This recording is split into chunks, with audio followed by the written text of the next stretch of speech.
A brand new series starting in 2 weeks. And if you're a kid in the place, you can go hang out with the kids. Give all the kids a shout real quick. They're going to go have kids' church to be good. Run back there with our volunteers.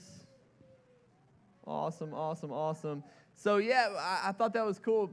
You know, we've been discussing how we were going to run the summer and what we were going to do in the summer.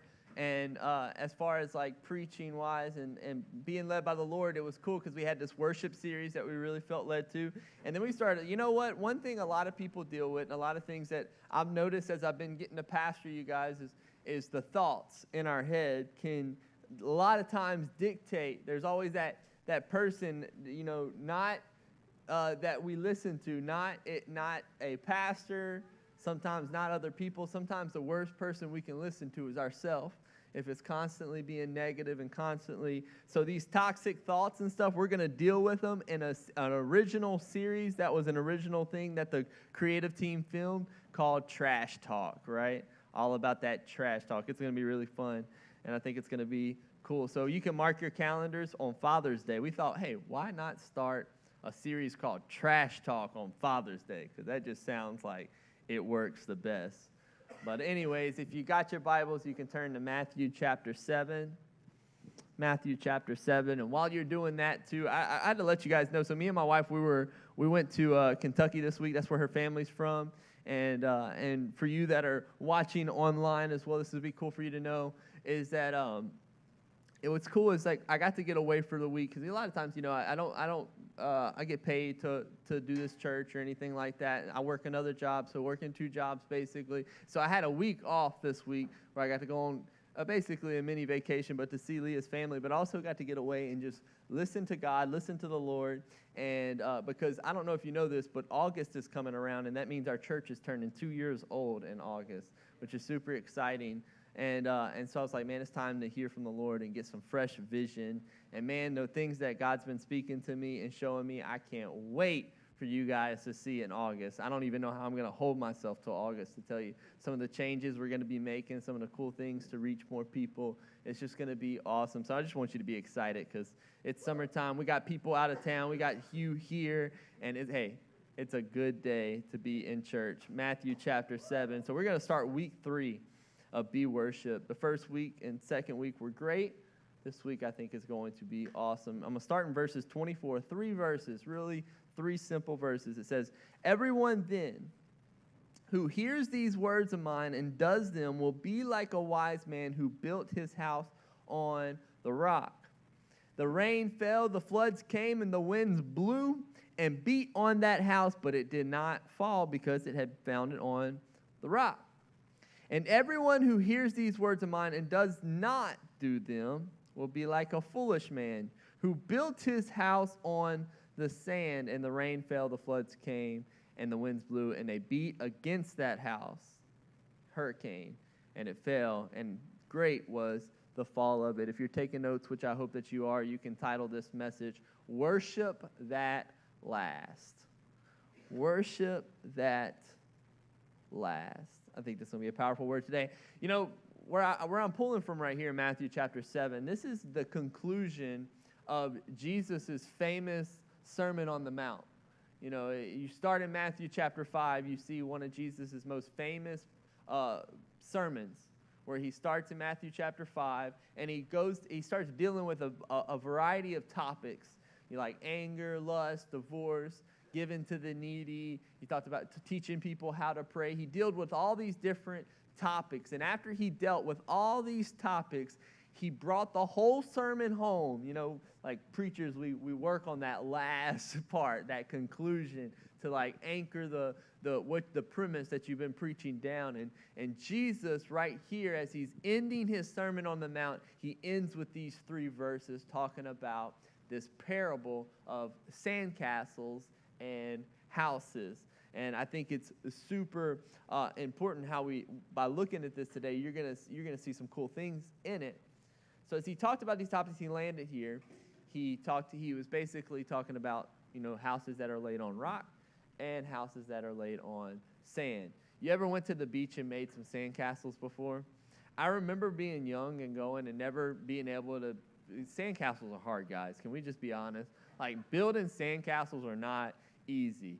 It's such a tedious and hard thing. I remember one time, though, I finally felt old enough that I could achieve it, and I could actually build a cool sandcastle. And I remember, see, you can't just grab sand, right? It's too fine. If you just grab sand and try to do it with your buckets, it's not going to work. You have to get sand and then add some water to it so it gets more compact, and then you can start placing it down. And it helps if you have the cool little buckets that have the castle tops on the end, so it makes it easy. Cheating, basically. And so I remember growing up and doing this one time. Me and my friends were at the beach, and we were convinced we were just going to make a mansion castle. We were going to build the biggest castle. And we started building, and we started going. And for the first time ever in my life, I remember seeing a sandcastle that actually looked good. It wasn't just this little blob right there, but we were forming it. We were packing it. Oh man, this is cool. And I'm telling you guys, as soon as we're about to finish this, I thought we built far enough away from the ocean, but this wave just comes out of nowhere and boom, and smokes the whole thing and makes it all fall. And I'm not a patient person sometimes, and so I saw that happen, and I was like, well, forget this. I'm not doing this anymore. It just knocked the whole thing down. It took me almost an hour to make this sandcastle. I actually was doing some research, and I don't know if you guys ever seen this. You could probably look it up on Facebook. This man, there's a man in Florida that lives in a sandcastle on the beach. He has no rent, no, he might be somewhat of a genius, somewhat don't think I could live like that. But he literally, you should see the pictures. I should have got the pictures and put them up here for you guys. He built this massive sandcastle, and he lives in it, and it's insane. But when I was reading and reading his story and thinking through some of that, I saw how he's had several times where the storms come, like the hurricanes, and they just wipe his sandcastle out, right? Or he actually has to spend up to 2 hours a day restructuring it, recompacting it, making sure it was good. At least 2 hours of his day every day is rebuilding and putting something back to his sandcastle. And I was like, man, that would be too frustrating for me. There's no way I could live like that. It was frustrating enough for me to build this little bitty castle and it get knocked out, much less for me to have to live in a sandcastle. This dude literally living in a sandcastle, and it gets wiped out. He don't care. He just rebuilds it. But man, it would be super frustrating. I think Jesus kind of knew about how our lives can be frustrating if we never lay them on a solid rock foundation. You see, if we're always laying the foundation of our lifestyles maybe on relationships or on money or on our job or on success, when you're laying them on those things, you're building a sandcastle. You're laying a foundation of sand, and there's going to be waves that are going to come, and guess what? Every time it comes, it's going to knock it down. You're only going to get more frustrated and more frustrated and more frustrated with your life because you haven't learned how to lay the right foundation down. So Jesus, he's explaining to everybody that's listening to his Sermon on the Mount. And now 2,000 years later, here we are still studying this very sermon that he preached. And he's trying to explain to them a very simple subject right here. He's trying to anchor his sermon down because he needs us to get something. He says, if you look at verse 24 again, he says, everyone, now when he's talking, remember, this is the conclusion of a sermon. He says, now everyone who's hearing everything that I'm saying, you hear what I'm telling you about how to pray. You hear what I'm telling you about how to love your enemies. You hear what I'm telling you about generosity and about anger and about, you hear what I'm saying. Now, if you hear what I'm saying, then do them. Because if you do them, you're going to be like a wise man who builds your house on the rock. As I'm looking at this passage, as I'm looking at this word, hear them, hear his words and do them, I saw the subject that was coming to light, the subject that I believe that Jesus was anchoring his whole sermon on, and that's obedience. He was anchoring his whole sermon on obedience. It came down to, hey, listen to what I say and do it. That's obedience, and he's concluding on that. And as I looked more and I studied more, I started realizing something, guys. You remember, worship isn't just what we sing, right? Worship isn't just coming here and singing the 4 songs that we have. Worship isn't just listening to the sermon preach. Remember, I told you that worship is a lifestyle. And the highest form of worship is obedience.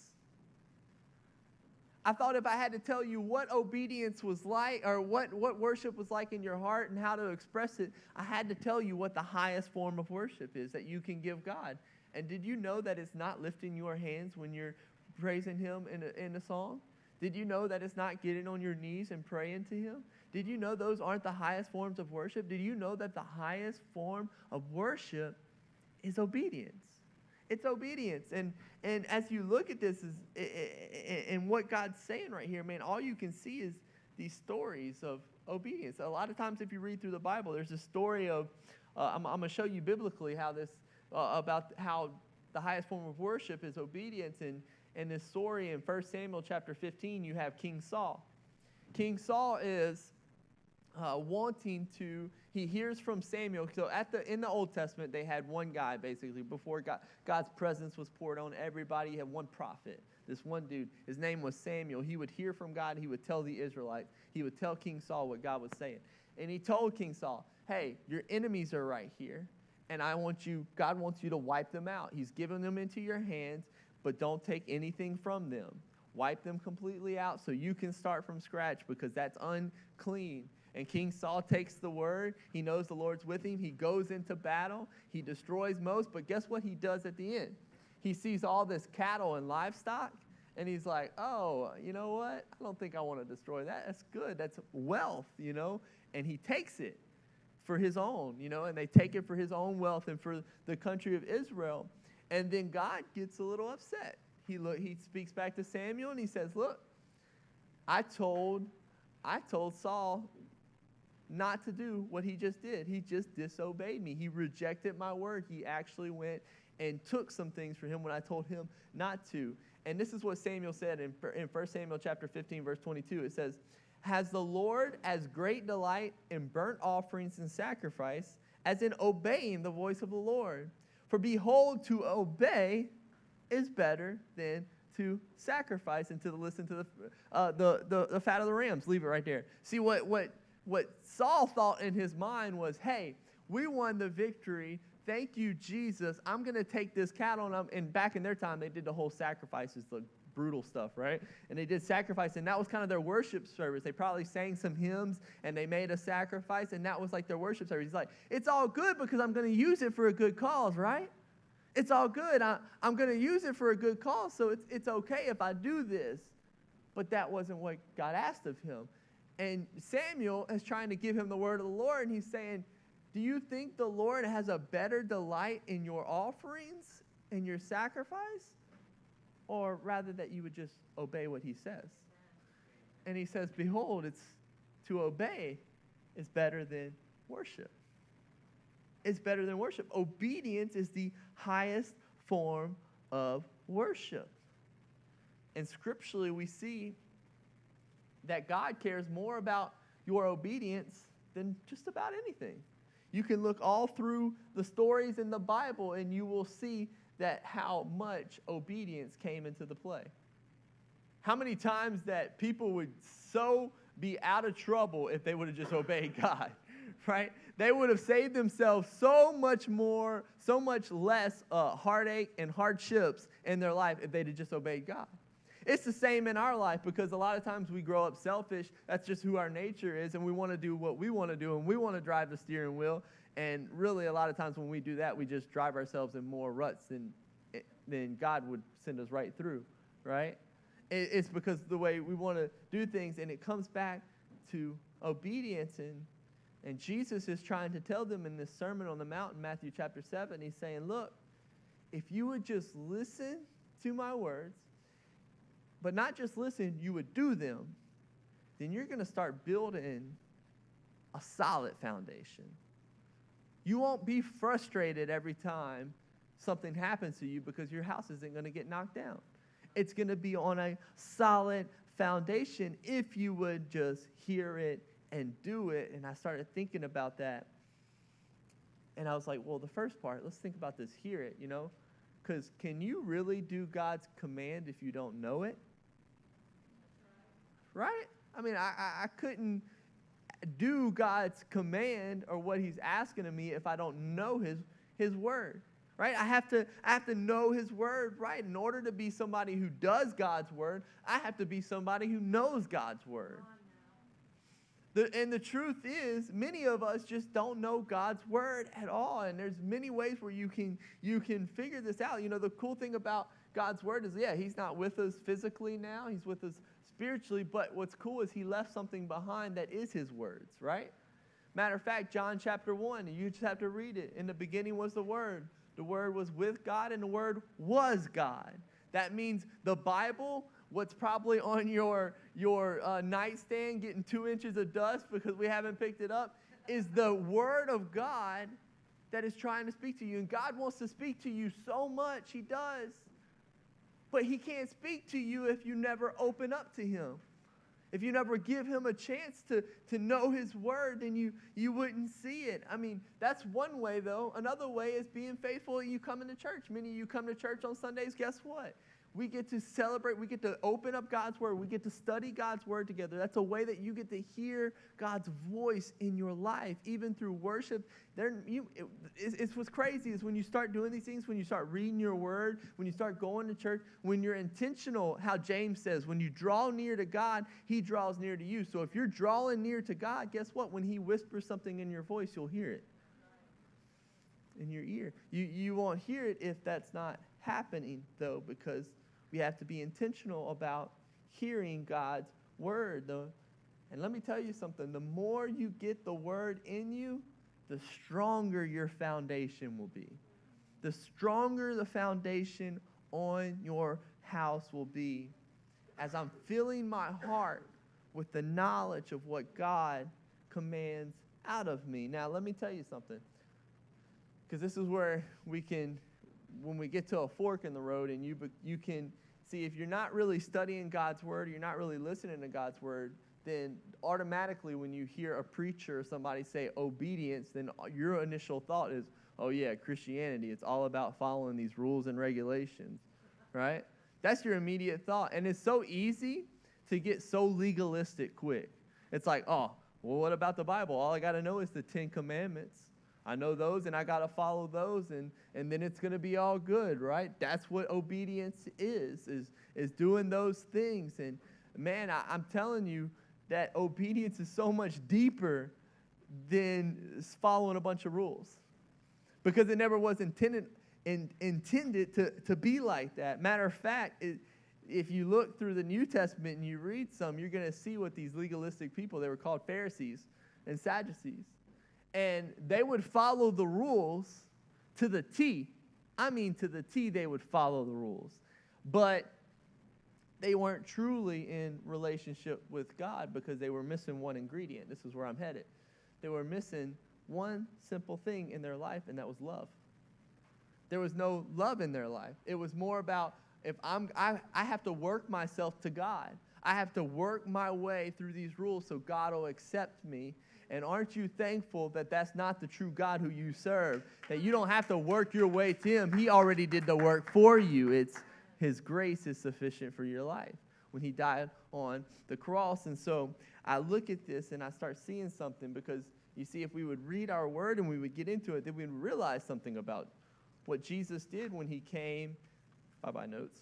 When he came and he died for our sins. You see, the old law was abolished and the new law came into play. And it was interesting how, he had this one conversation where Jesus is sitting down, his disciples are around him, and they asked him a question. They wanted to really be obedient to him. And so they said, "Teacher, what's the greatest commandment of them all? What is the greatest commandment? Like, we want to follow you. We want to be obedient to you. So God, teacher, what is that?" In Matthew chapter 22, you can see it, where he says, the greatest commandment, Jesus replied, is to love the Lord your God with all your heart, with all your soul, with all your mind. And the second is to love your neighbor as you love yourself. He said all. Look at your neighbor and say, all of the law and the prophets hang on these 2 commandments. Love God with all your heart, all your might, all your soul, and love people. It's crazy to me when I think about that, because still there's so many people who are like, well, I just got to follow these rules, and I got to do this, and I got to do that. But if obedience, you see, if obedience is our highest form of worship, then I started to realize in this passage that living a life of love means I'm going to walk out in obedience. Can I go a little deeper with this? You know, this is what's happening. If I'm walking in love, I'm walking in obedience, because this is what happens. John 14:15, where Jesus says, if you love me, you will keep my commandments. I want you to notice something about this, right? This passage, and this is where I just shatter legalism every time I hear it. Because if somebody wants to be legalistic to me, I'll only point them right back to this scripture right here. Because this scripture, particularly where Jesus says, he doesn't say, obey my commandments and then you love me, right? He didn't say it like that, because it wasn't about obeying him to get his love. It was that he loved us first. And because he loves us so much, I love him. And if I love him, and if I love God with all my heart, with all my soul, with all my might, and I love my neighbor as myself, guess what? Then naturally, I'm going to keep God's commandments. Naturally, righteousness is going to come out of me, because I've chosen to love God first. That's where I'm going with this, is obedience is not about, oh, I can't do this, and I can't do that, and I can't do this, and that's it. No, that kind of Christianity will run you into a rut so fast, and you will hate your life. You will be in bondage. But when you realize that actually living a life for Jesus is living a life of freedom, it's understanding that, hey, I might not do some things that I used to do, but that's okay, because I love God so much, and I love people, that I realize he has a bigger purpose for me than what I'm going to get myself into. I'm going to let righteousness flow out of me.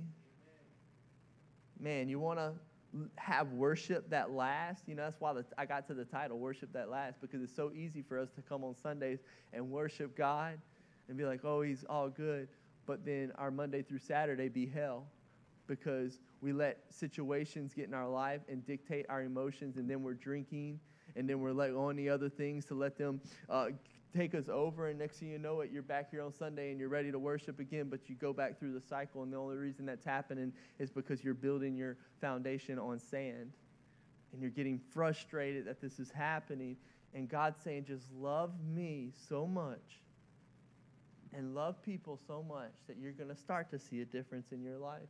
Naturally, it's going to happen. Obedience, it's the highest form of worship, and it builds a life of worship that lasts, that will last you through your Monday, when Mondays can sometimes suck really bad. It will get you through your Tuesday when you had a bad day. It will get you on your Wednesday when you just don't know you can make it anymore. I just got to love God and love people, and that's what Jesus is trying to tell people in the simple thing. Listen, he's teaching them about anger, and he's teaching them about lust, and he's teaching them about how to pray. Obviously, those are things that we can follow. But when you love God so much, you're going to want to read the Word so that you can transform your mind. Like Paul says, transform your mind to the ways of God instead of the ways of the world. It's just going to happen naturally in your life. Obedience. And now you have Matthew chapter 7, where, bring up verse 24 again. Bring up verse 24 first, where he says, hey, hear what I'm telling you today. Hear what I'm telling you and do it. Because when you do that, you're going to build your house on rock, right? But it was the next verse that really got my brain going. You know, look at the next verse in verse 25. Because he says, hey, listen to me, do what I say, and then when this happens, when the hurricane comes in your life, you're going to be able to stand it. I started thinking, I was like, you know, why would Jesus go straight to the issue, right? He doesn't talk about when the sun's out and the waves are hitting just perfect and you just have the best day of your life. No, you know why? Because it's easy to obey God when everything's great, right? But how's your faith when the storm comes? How's your obedience when your boat starts rocking a little bit? See, it's crazy how Jesus runs straight to the part where he goes, if you listen and do what I say, then guess what? Because the rain, it's going to come. And sometimes your life's going to get a little bit more shaky because the flood's going to come and it's going to start rising. You're going to feel like you're suffocating in life. You're going to feel like you're stressed unbelievably stressed, and then the winds are going to start blowing you everywhere, and you're going to feel like somebody's gut punching you because life will do that. But can you be obedient when that happens? That was the question he started running to. He's like, do you know how to obey me when this happens? Because I feel like there's two parts of obedience. There's the one part where it's about, hey, I'm going to love God with all my heart, with all my soul, with all my might, and I'm going to love my neighbor as myself. That's an easy commandment. Naturally, good things are going to come out of me when I'm doing these things wholeheartedly, giving God my full attention. But the other part of obedience now is that God likes to use us for his purpose, right? So there are going to be times where he whispers in your ear and asks you to take steps of faith that you're going to have to be obedient to, that you're going to have to say, okay, I can do that. But it's hard to take a step of faith and obedience when the rain is hitting and the wind is blowing and all that has happened. It's crazy. It's like, you're building a house that can withstand an attack, but, can it really withstand the attack of the enemy?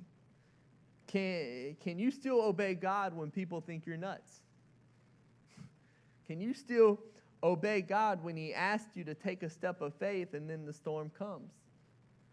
Do you retreat and stay comfortable?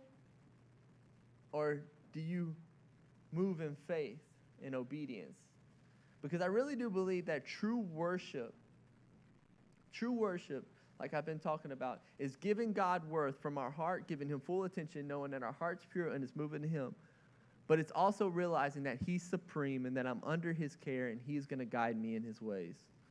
That I'm going to be obedient to him because God can send me places I never dreamed of, I never imagined in my life if I would be obedient to him. And so I started thinking about these things. It's about these steps of faith. Maybe God has asked you to start a new business, right? Maybe God's asked you to move. In my case, it was to move one day. If I would have never taken a step of faith and moved to go to college, I probably wouldn't be right here doing this right now. It was a step of faith. Maybe God is asking you to forgive somebody in your family so you don't go into into bitterness. Maybe that's your obedience step. Maybe it's putting something down that's been stopping you from living your life, some type of addiction. Maybe that's being obedient. Maybe God's asking you to serve his church so that he can bring a bigger purpose into your life. There's all kind of things that God could be prompting on your heart. The question is, are you listening to that? Because God's constantly trying to get his purpose out of us, and he used characters. You can see characters all over the Bible that had to make decisions to obey God. It happened. If it happened to them, it's going to happen to us. Nehemiah, for instance. Nehemiah was told to go and rebuild the walls in Jerusalem. They've been destroyed for a long time. Nobody thought he'd be able to do it. God asked him to go back to Jerusalem from Persia and build these walls back up, build their defense system back in place. Peter, I'll never forget that story with Peter where he fished all night with his net on the other side and he was a fisherman by trade, and so it was weird for him to fish all night and get no fish, literally catch nothing, and Jesus look at him and say, well, why don't you try casting your net on the other side of the boat? Really? That's a step of faith he would have to take, because he's like, well, Jesus, nobody does that. Back in that time, you only fished on this way. The oars were meant for this side, so you're crazy for making me want to throw my net over there. That God can make you do crazy things sometimes, right? Noah was called to, he was asked to build an ark, right? Hey, God, hey, Noah, build an ark. Why don't you build an ark? Make it, build this ark, and what can happen? I feel for Noah, because Noah, it probably, our theologians say that it probably took him about 70, 80 years to build the ark, but the rain didn't come for 120 years. So that means for 40 years, actually for 120 years, people thought he was nuts, right? So he's building this. Gideon is asked to go fight this vast army that you can't even count with 300 people. When he had 10,000, he said, no, 300 need to go on this. Or Paul. Man, Paul blows my mind because Paul used to kill Jews, right? He killed Jews. Then he's on the road to Damascus, and he has an encounter with God unlike any other encounter you could ever imagine. And God says, I want you to go preach to the Jews. What? You want me to go share love with people I've been killing? Man, all through the Bible, you can see just these great men of God that were commissioned, that were called to step in faith and obedience to God. And I started realizing when I was studying each one of them and their steps of faith, and I realized that each of them, the men, they had to act in obedience, right? But did you know that when they were about to take their step, they were all tested with storms? All of them.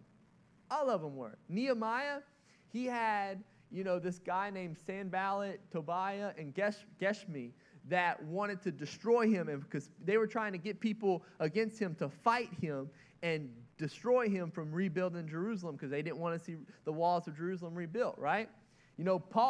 Peter, he had fished all night, so you think he's just tired. It's like, I really don't want to do this anymore. I fished all night. I haven't caught anything. My back hurts. I'm tired. It's not going to happen. Noah, people thought he was nuts. Could you imagine for 120 years people shouting at you like, dude, you're crazy?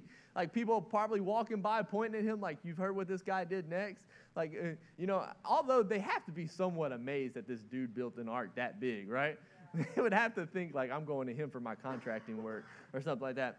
Gideon is so scared of the fight that he goes and hides, right? Because he's scared of this step of faith that he has to take. Paul was like, are you kidding me? Are you kidding me, God? I used to kill these people, and you're asking me to go share love with the same people? They all had their storms of fear, of stress, of guilt, they all had it. Don't think that your step of faith is going to be easy sometimes. Sometimes it's going to come with a storm. But that's why Jesus said if you would hear my words and you would do them, guess what? When the storm comes, you ain't going nowhere. It's because you've laid it on a solid rock. You've laid it right there on a solid rock. And it's crazy because I started thinking about their stories, and they did it, Nehemiah, he rebuilt the walls in 52 days. 52 days, that's unreal what he did. And even with all the opposition, he rebuilt it. Peter casted his net on the other side, and he couldn't even pick up the net because there was so much fish in there. And the net started to break. Noah, guess what? 120 years, and guess what? The rain came, and he saved him and his family, and he went on to continue creation because he was obedient. Gideon took 300 men into armies. It was the first Spartacus ever, and he won the fight, right? He beat them all. He won that, and Paul started the early church, guys. Paul started the early church. The reason that we gather and we do things like that was because Paul was obedient, and I looked at these stories, and I realized something, guys. I realized how simple acts of obedience can lead to extraordinary moves of God. Simple acts of obedience, simply saying, yes, God, can lead to an extraordinary move of God in your life and somebody else's. I don't know, God, one time I heard this preacher, and he was talking. I heard this story of this preacher, he's at this was years and years and years ago, way before my time, but I research a lot, and I do a lot of study, and I love reading these stories. And I started reading this guy's story about how, he felt like the Lord had laid on his heart to preach this certain sermon, a certain word. And so he said he did it, even though he had this other sermon, he did it. And when he preached it, he was preaching to a lot of people. And when he gave his salvation call for somebody to receive Jesus for the first time, only one person out of all those people gave their heart to the Lord. And that person came down to the front, and he said, he prayed over him. But the preacher said, I'm not going to lie, if I left that day a little crushed, a little just like why I would preach something I felt like I was obedient, that was led on my heart to do, but only one person gave their heart to the Lord.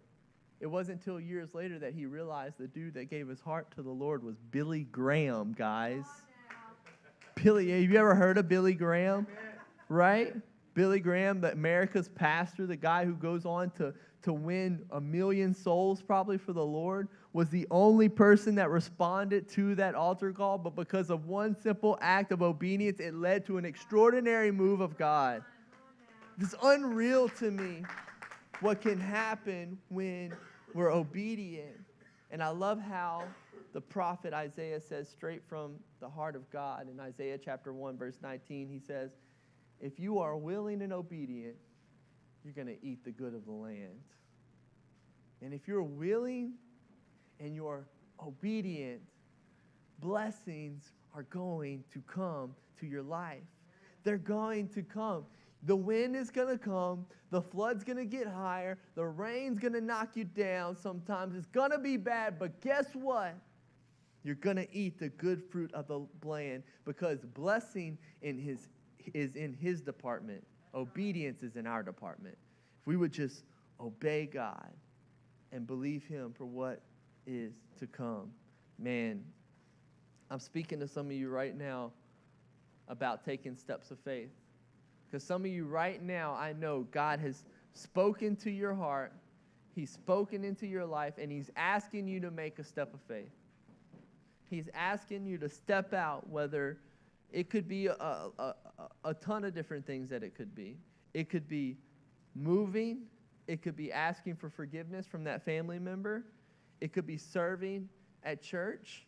I mean, it could be tons of different things that God might be just on you right now about, just kind of touching your heart about, asking you to take a step of faith, to possibly move a little bit closer to Him. Where are you today in life? What's going on in your life right now? What do you need to be obedient to God about? Maybe some of you just need to love people more. Some of us today, we just need to come out of here and stop being so mean to other people and realizing that people matter and they care because they care to God. And today I want to challenge you to trust God's will for your life. The highest form of worship that you can give God is obedience. You see, you can come here on Sundays and you can worship and you can pray, and that's great. God's going to honor you and He's going to touch your life. But some of us are coming here and we're worshiping and we're leaving here and being disobedient to God, and God's saying how much more fulfilling your life could be if you would just be obedient. How much more fulfilling your life could be if you would leave here and realize I have so much more for you if you would just take the step of faith to be obedient to Him. But everybody, you can stand on your feet. And the Lord's going to want to talk to you right now. He's going to move in your life right now. Because today I want to leave here and I want us building houses on a solid rock. That even when the storm comes, it's going to stand because of the foundation that we laid down. And the team, they're going to lead us into another song right now. And I want you to be able to respond to the Lord right now, because I know He's speaking to some of your hearts right now. I know that He's moving in some of your lives. And I want you to begin to respond to Him in worship right now. Begin to respond to what God wants for your life. Remember, if you're willing and obedient, you're going to eat the good of the land. And God's going to bring blessings before you. Come on, begin to shout out, begin to lift His voice up.